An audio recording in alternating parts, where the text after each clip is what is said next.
हरियाणा के जिले फरीदाबाद में छायसा स्थित अटल बिहारी वाजपेयी मेडिकल कॉलेज में कार्यरत 2 नर्सिंग ऑफिसरों को अपनी गाड़ी में रोहतक का हरियाणवी गाना बजाना भारी पड़ गया।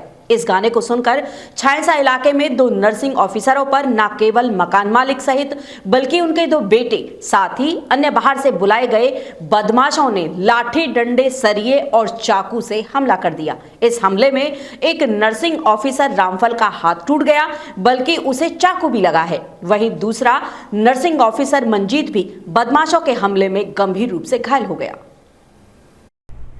इस हमले में घायल नर्सिंग ऑफिसर रामफल ने जानकारी देते हुए बताया कि बीती मंगलवार की शाम को वह अपने दोस्त मंजीत से मिलने के लिए गया हुआ था। वह दोनों गाड़ी में बैठकर बातचीत करते हुए एक गाना चला रहे थे, जिसके बोल थे, यो रोहतक से मेरे भाई अड़े नीरे फरारी कट्टे से। इस गाने के बजाने पर उसके दोस्त मंजीत के मकान मालिक के साथ उसके 2 बेटे और कुछ युवक आए। उन्होंने इस गाने को बजाने का विरोध किया। रामफल ने बताया कि जैसा कि उसे जानकारी मिली कि यहां पर किसी रोहतक के लड़के ने छायसा के रहने वाले एक युवक की हत्या कर दी थी। इसी से नाराज होकर उन्होंने उन पर यह हमला कर दिया। इस हमले में उन्होंने उन पर लाठी, डंडे, सरिये और चाकू से वार किया, जिसके चलते उसको ही न केवल गंभीर चोटें लगी बल्कि मंजीत को भी गंभीर चोटें आई हैं। रामफल ने बताया कि इस हमले में उसका एक हाथ टूट गया है और उसके शरीर पर कई चोट के निशान हैं। वहीं रामफल ने बताया कि बदमाशों के हाथों में चाकू थे। उन्होंने चाकू से भी उस पर हमला किया, जिसके चलते उसे एक चाकू लगा है। अपने ऊपर हुए हमले में उन्होंने मकान की 3री मंजिल पर भागकर अपनी जान बचाई। घायल रामफल के मुताबिक हमलावर मकान मालिक के साथ आए थे, इसलिए वह हमलावरों को देखकर जरूर पहचान लेंगे। फिलहाल घायल दोनों नर्सिंग ऑफिसरों को बादशाह खान सिविल अस्पताल में प्राथमिक उपचार देने के बाद निजी अस्पताल में इलाज के लिए भर्ती कराया गया है।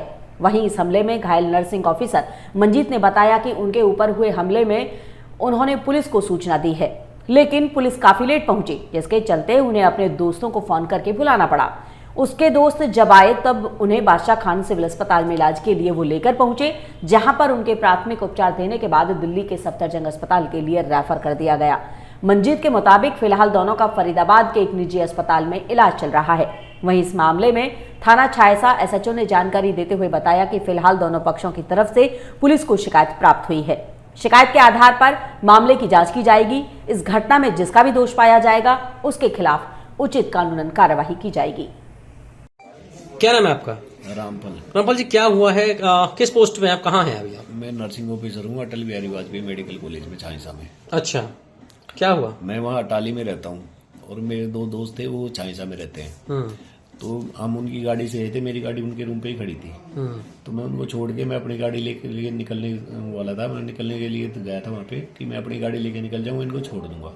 हमने जब मकान के सामने गाड़ी खड़ी करी तो मकान मालिक और जो वहाँ पे टोल पे कुछ लड़के काम करते हैं, वो आसपास वहीं रहते हैं, वो आपस में आए और उन्होंने हमारे पास मारपीट शुरू कर दी। फिर वहाँ अटाली के 1-2 लड़के और बुला लिए उन्होंने उनके हाथ में लाठी, डंडे थे और एक के हाथ में पता नहीं चाकू था क्या था। उसने मेरे हाथ में चाकू घुसाया और लाठी डंडों से मार करी। मेरे दोनों हाथों को चोट लगी, मेरे दोस्तों को चोट लगी।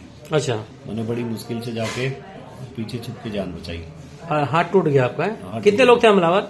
हमलावर होंगे 25-30 आदमी। 25-30 इकट्ठे हो गए थे? हाँ, मैन थे जो मकान मालिक है, वो 2-3 लड़के, अटाली का 2 लड़के थे, उनकी शक्ल जानता हूँ मैं, नाम से नहीं जानता। तो आपके दोस्त के मकान मालिक था वो? हाँ, उसके साथ कुछ और थे? हाँ, तो झगड़े की वजह कुछ चल पाई है? झगड़े की वजह का इतना तो कुछ आइडिया नहीं है, लेकिन क्या है कि हमने जैसे गाड़ी में कुछ गाना चल रहा था, ये रोहतक है मेरे भाई ऐसे कुछ। अच्छा। और वहाँ पे कोई पहले की हिस्ट्री हुई है कि वहाँ पे रोहतक के लड़के ने कोई ने मर्डर करा होगा, तो शायद हो सकता है उस बात से चिड़े हो।